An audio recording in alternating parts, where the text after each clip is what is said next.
Kalau kita lihat di masjid-masjid, ketika mana kita sembahyang, ini kalau bagi siapa yang tak tahu mungkin saya ambil perhatian. Ketika kita sembahyang, kadang-kadang orang tak tahu tadi, kadang dia tak handset, dia terlupa nak silent. Kadang-kadang terlupa lagu rock, lagu cinta, lagu dangdut, semua pula dia tak tutup. Dia kata, tak, saya tak boleh tutup kan. Kalau dia tutup, saya gerak banyak kali pantai sembahyang saya. Itu sekarang. Ikut cara Rasulullah. Bagaimana cara Rasulullah? Kalau kita cara Rasulullah, ketika mana Rasulullah kita sembahyang, dia dalam rumah ada. Rumah Rasulullah tak ada tangan. Ketika mana Rasulullah tengah sembahyang, Sayyidatina Aisyah tidak tutup pintu. Rasulullah dia gerak pelan-pelan, dia buka pintu dan dia teruskan sembahyang. Dan Sayyidatina Aisyah kata, ketika mana dia Rasulullah buka pintu, dia perhati rupanya Rasulullah sembahyang kat depan pintu. Kalau Rasulullah buka pintu.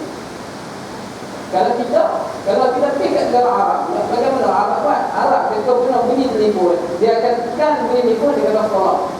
Dia akan sebut kata jadi tengah sembahyang. Dia akan buat nak solat. 3 kali ke 4 kali, kalau 4 kali dia orang sembahyang memang dia duduk tu dan cek tu tak faham tau. Dia akan sebut. Tapi kalau kita Melayu tak payah tak siapa tu. Kalau macam kita lupa nak tutup handset pun, macam mana kita nak lupa pun, kita sembahyang rakaat yang terakhir ke ataupun tengah-tengah baca bismillah, orang telefon. Seluk tengah kat mana telefon kita tutup. Jangan sebab boleh mengganggu imam. Boleh mengganggu orang sembahyang. Sama-sama kalau sembahyang bacaan yang lagu-lagu ringtone yang best, lawak-lawak tak apa kena. Takut ringtone yang lagu instan ke lagi dia jadi lagu imam kena pula imam yang minat instan, imam tak ikut tersambung pula, itu lagi bismillahirrahmanirrahim nak lagu instan ke sudah imam ikut habis, jadi imam baca habis semua. Kita boleh Nabi kata, Nabi boleh ini perkara yang bermanfaat dan tutup supaya tak mengganggu orang lain.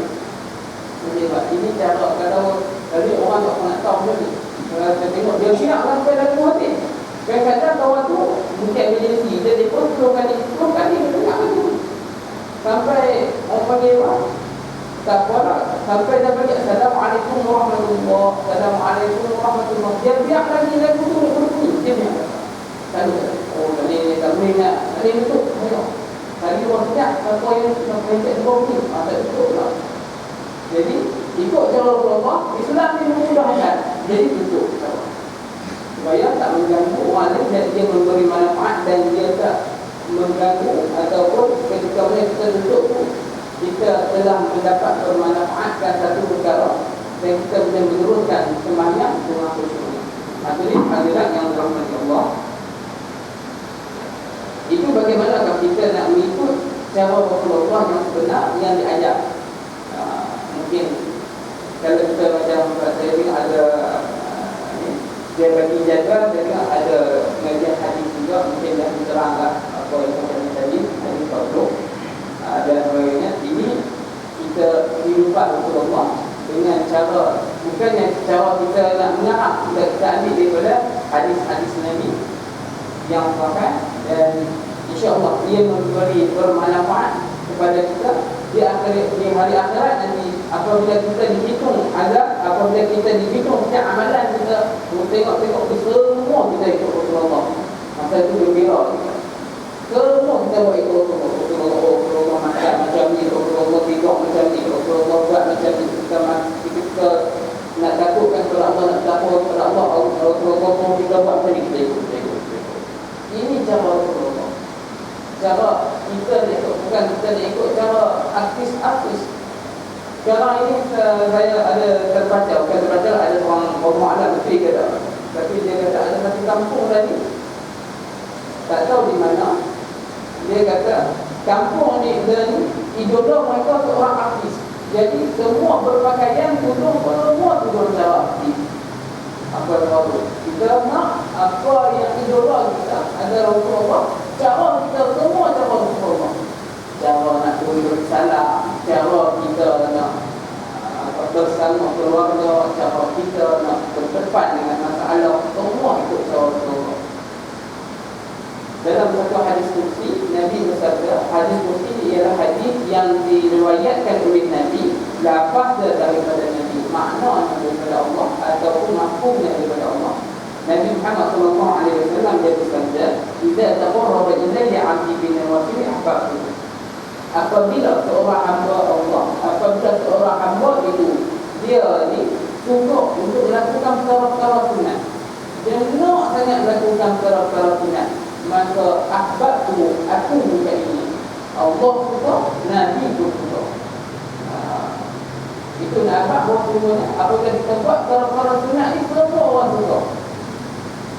Tak ada berapa yang kata bukan saya boleh ikut cara Allah ni, cara lama. Cara Rasulullah memang Allah dah buat dan pelihara dan Nabi. Cara dia sampai ke akhir zaman memang akan diteruskan. Siapa yang tiru betul-betul memang akan memberi manfaat kepada dia pada hari akhirat. InsyaAllah. Hadirin yang dirahmati Allah, InsyaAllah kitab ni kita akan mula pada bulan depan, iaitu yang kedua lah, pada hari Jumaat minggu pertama. Pada hari Jumaat minggu pertama kita akan baca dalam satu ini, akan baca dua hadis dengan penerangan dia. Sebab dia benda ni kita tak boleh nak apabila kita kata kita ikut cara Rasulullah benar, kita baca dengan lalu-lalu, kadang-kadang kita tak dapat nak memahaminya, kita tak dapat nak mendalami sungguh, kita tak dapat nak dalaminya. Jadi kita baca satu dengan penuh penghayatan kita, cara Rasulullah, bagaimana Rasulullah buat supaya memang di akhir sekali kita boleh menjadi seorang yang bernama insan yang soleh, tak menjadi insan yang soleh pun insan yang mengikut cara Rasulullah. Dan semoga kita memberi bermanfaat, kita memberi manfaat kepada ibu bapa kita yang mana dia melahirkan seorang insan yang soleh. Dan insan yang soleh, doa dia dimakbulkan. Dan dia sampai setiap kali kita belajar, setiap kali kita menuntut ilmu, setiap kali kita berkongsi ilmu itu akan menjadi cahaya bagi kita di hari akhirat nanti. Dia yang akan membantu kita. Tambah-tambah kalau macam ketika mana kita mengikut sunnah Rasulullah, ketika mana di padang mahsyar, Nabi dia akan lalu di hadapan kita, akan lalu di hadapan kita dengan pengikut-pengikut dia. Apabila dia lalu di hadapan kita dengan pengikut-pengikut dan tiba-tiba dia tak panggil kita, apa kita rasa? Memang kita akan terasa isroginya. Dan kita pun akan panggil Rasulullah, "Ya Rasulullah, aku ni umat hang ya Rasulullah, aku ni umatmu ya Rasulullah, kenapa hang tak ajak aku ikut sekali? Kenapa hang tak masukkan aku sekali dalam guru-guru ataupun dalam pengikut-pengikut hang yang datang ni?" Rasulullah kata kepada kita, hang masa di dunia ni langsung tak mengikut kepada sunnah aku, langsung tak ikut kepada ajaran apa yang aku ajarkan. Islam hang tak seperti apa yang Allah semua hang tak pernah ikut tentu. Hang lakukan kemungkaran. Apabila apa yang aku semua hang tak buat dan aku lakukan buat, itu yang menjadikan, yang menyebabkan tadi tangguh di sebelah. Pergilah kita mengaku kita tak mendapat syafaat Nabi, kita tak boleh berada di sisi-sisi Nabi, kita tak boleh berada dalam golongan kelompok-kelompok Nabi Muhammad SAW. Kita takut kita ni berada di sisi Nabi.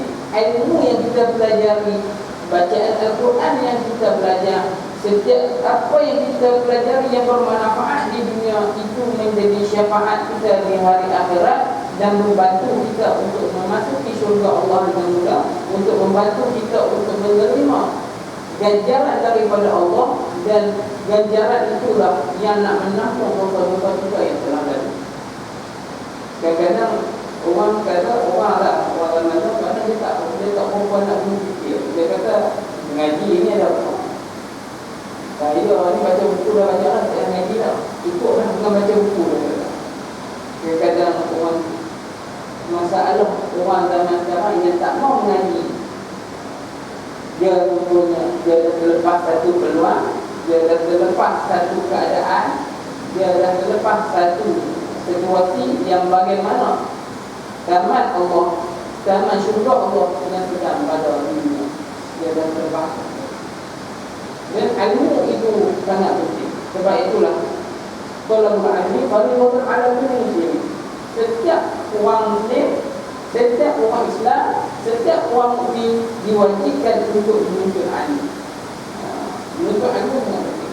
Kalau lah siapa yang kalau kita macam bagi contoh yang contoh saya belajar betul ya. Kita pergi satu masjid ni daripada subuh sampai ke asyik mengaji ada sepanjang. Siapa nak mengaji matematik kat situ boleh, siapa nak mengaji nahwu boleh, siapa nak mengaji fiqh boleh, siapa nak mengaji hadis boleh. Semua ada pengajian. Ikutlah kita nak pergi mana. Tak berbayar, cuma kadang-kadang syekh tu main kat kita, dia yang perlu bayar. Ini duit gaji untuk mengaji. Memang lah. Itu apa penuh. Kalau yang nampak syekh yang gaji gaji ni penuh. Bukan penuh orang lah, penuh nak mengaji. Cukup bulan penuh. Main bila tengah bulan wah. Cukup bulan dia tahu orang Melayu ni tahu semua Melayu. Dia jenis tahu tak kan? Oh syekh bagi oh syekh bagi hari ni penuh. Kadang-kadang saya SMS kat kawan, cepat syekh nak bagi duit hari ni, main cepat. Main esok tu pada dapat duit, turun bagi orang Melayu. Lepas tu mesin dapat pula, main bagi orang Melayu. Itu cara orang yang menuntut ilmu, orang yang nampak. Tapi kalau yang cara dapat duit itu bukan cara orang. Jangan ikutlah cara tu. Tapi ikut cara tu nak tunggu duit ya. Caranya memang kalau bersyirah, ilmu itu betul-betul. Tambah kalau yang menjadi satu, kalau yang memajukan bagi pelajar, seorang pelajar dia pun duduk dalam rumah, seorang syekh ini dia buka. Seorang syekh buka, dia tahu letak tu rumah Melayu. Dia pergi kat orang Melayu. Dalam orang Melayu ni memang istilah orang Melayu ni agak panggil apa? Kadang-kadang yang pakai. Dia pergi kat orang Melayu, dia kata kat orang Melayu, kat budak Melayu. Lo ni Amal mengaji dengan aku banyak berikan. Apa itu? Kata ilmu terlalu banyak di Arab. Amal mengaji kat aku banyak berikan. Bukannya kita ni, aku pergi mengaji dengan aku banyak berikan tak? Amal mengaji kat aku banyak berikan. Dia nak ilmu itu diberikan kepada orang lain sampai cari betul. Kalau kita tak payah cari ilmu, dia kata tak payah banyak lah, dari YouTube banyak. Dari keset-keset pengajian banyak lah, tak apa. Tapi memanglah boleh mengaji jenuh, tetapi kita tak dapat orang panggil apa, musyawarah. Apabila nak menuntut ilmu ni, kita kena berdebat. Itu yang penting. Itu yang lagi mendalami ataupun lebih ilmu itu lebih mendalam untuk kita dapat. Hadirin hadirat yang dirahmati Allah. Maka insya-Allah kesimpulan yang saya buat pada malam ini, sebelum saya nak mulakan kitab beliau Muhammad ini, perbetulkan niat untuk menuntut ilmu, perbetulkan niat innamal a'malu binniyat. Yang pertama kali perbetulkan niat supaya mana apabila kita menuntut ilmu ini, apabila kita membaca kitab ini, yang pertama kita mendapat pahala daripada Allah. Sebab mana kita memang baca untuk nak mengikut cara kasih Allah, kerana Allah kita baca. Perbetulkan niat. Yang kedua, baca kitab ini bukanlah untuk kita nak menunjuk kepada orang, tetapi kita baca kitab ini yang maksudkan menunjuk kepada orang. Kita tak mahu supaya nanti bila orang tanya Ahmadi ni, kita mengaji dah makam lah kitab ni, ilmu dah banyak lah. Kita nak kita baca kitab ini, apabila kita dapat dari satu ilmu, kita praktikan tak tu kita nak tunjuk kepada orang. Bagaimana kalau Allah yang mengajar kita ketika mana dalam situasi macam mana kita tunjuk kepada orang, ini cara Rasulullah. Ini yang niat yang kita nak banyak kita ini, supaya apabila kita membetulkannya dengan ikhlasnya, dengan memang kita tak ada pasal niat nak takabur Rasul, kita belajar. Dengan kita belajar ni memang kita nak tahu benda tu. Dia lebih cepat nak dalam, dia lebih cepat kita nak dapat satu ilmu daripada dengan kita rasa mai ini setakat nak habiskan masa. Itu boleh, maksudnya bukan boleh tu tak apalah nak habiskan masa. Mai itu dengar juga, walaupun sikit kita dengar, kita ikhlaskan diri kita kerana Allah dan mendapat pahala. Yang kedua, yang kedua, yang ketiganya apabila kita dapat satu ilmu, praktikkan. Apabila kita dapat satu-satu keadaan, apabila kita dapat satu-satu cara, ikutlah cara tu. Janganlah dia jadi macam kita tahu benda tu tapi kita tak ikut. Janganlah kita jadi macam bangsa Arab yang mana dia tahu an-nadhafatu fatul minal iman, an-nadhafatu minal iman, tetapi kita mau ikut. Jadilah bagaimana apabila kita tahu an-nadhafatu minal iman, kebersihan daripada iman, kita ikutlah, jagalah kebersihan. Itu yang ilmu yang bermanfaat. Kita tahu apabila disoal oleh Allah di hari akhirat nanti, Allah kata, Allah tahu bahawa dunia kita belajar satu-satu ilmu, tapi kenapa kita tak ikut? Kita belajar Al-Quran, kita belajar setiap ilmu Al-Quran, kita belajar, kita menghafal Al-Quran, tapi kenapa kami tak ikut? Itu akan dipersoalkan oleh Allah. Setiap ilmu yang kita pelajari semua akan dipersoalkan oleh Allah. Ilmu yang kita dapat, ke mana kita bawa? Contohnya, sebagai contoh, Nabi dia kata kepada kita, di akhir zaman, ketika mana di akhir zaman ini kurangnya orang memberi salam, dan kita ikut cara Rasulullah apabila dengan sahabat-sahabat, orang yang pertama, sebagai contoh, kita duduk menyorok-menyorok, Rasulullah jalan tepi, kita koklah kata nak bagi salam kepada Rasulullah, tiba-tiba Rasulullah jawab. Rasulullah adalah orang yang pertama memberi salam. Duduk bilang jawab orang yang Rasulullah orang yang pertama memberi salam. Kita bukan dari kata-kata saya punya itu mana. Kadang-kadang kita lalu keluar tu, jumpa orang lain beri salam kita, kita baru nak tengok macam berkenal dia beri salam. Satunya memperbanyakkan salam dia kepada orang yang kita kenal ke orang tak kenal, perbanyakkan salam, insya-Allah. Dan itu yang dianjurkan supaya ilmu yang kita pelajari bukanlah hanya sekadar pengetahuan, tetapi ia menjadi satu pegangan untuk kita. Dan ingat, setiap ilmu yang Allah berikan akan dipersoalkan. Bukanlah habis tu saya tak mau menuntut ilmu. Bagi siapa yang tak mau menuntut ilmu, itu juga dipersoalkan oleh Allah. Siapa yang tak contoh, ada pengajian kat masjid, dia tak sahabat tu bersama mai. Dia Allah bertanya, ketika mana ustaz ni sedang mengajar, ketika mana ilmu ini sedang diajar, mana ada? Adakah hang masih lagi di dunia? Adakah tak nampak akhirat macam mana? Itu menjadi satu kesalahan juga. Jadi datang juga walaupun dengar, ambil juga walaupun tak penuh, ambil juga walaupun sikit. Itu yang Nabi terapkan kepada kita. Jangan kita rasa terbeban dengan ilmu Allah, jangan kita rasa terbeban dengan Islam, jangan kita rasa terbeban dengan sunnah Rasulullah ini. Sebab Nabi mengajar bahawa sesungguhnya Islam ini mudah. Nabi mengajar bahawa sesungguhnya setiap perkara itu mudah jika ikut saluran yang betul, jika ikut cara Nabi yang betul, jika ikut kelakuan Nabi yang betul. Itu akan menjadi satu perkara yang mudah, insya-Allah. Hadirat yang dirahmati Allah, apa sampai terkait dulu pada malam ini. Yang baik itu kepada Allah, yang kurang itu daripada kelemahan diri saya sendiri. Mungkin ada di hadapan saya ini orang yang lebih berilmu, mungkin ada di hadapan saya ini orang yang lebih beramal dan ketakwaan kepada Allah. Mungkin di hadapan saya ini adalah orang yang lebih memahami baik dari segi hadis dan daripada segi hukum Allah. Saya mohon maaf sebab kullu Adam khata wa khairu khata at-tawbah. Setiap anak Adam lakukan kesilapan. Setiap anak Adam itu lupa. Setiap anak Adam itu lalai. Dan setiap pada lalaian itu, setiap pada kesilapan itu, setiap pada kesalahan itu adalah bertaubat kepada Allah. Iaitu kita kembali kepada Allah. Yang baik itu daripada Allah, yang kurang itu daripada kelemahan diri saya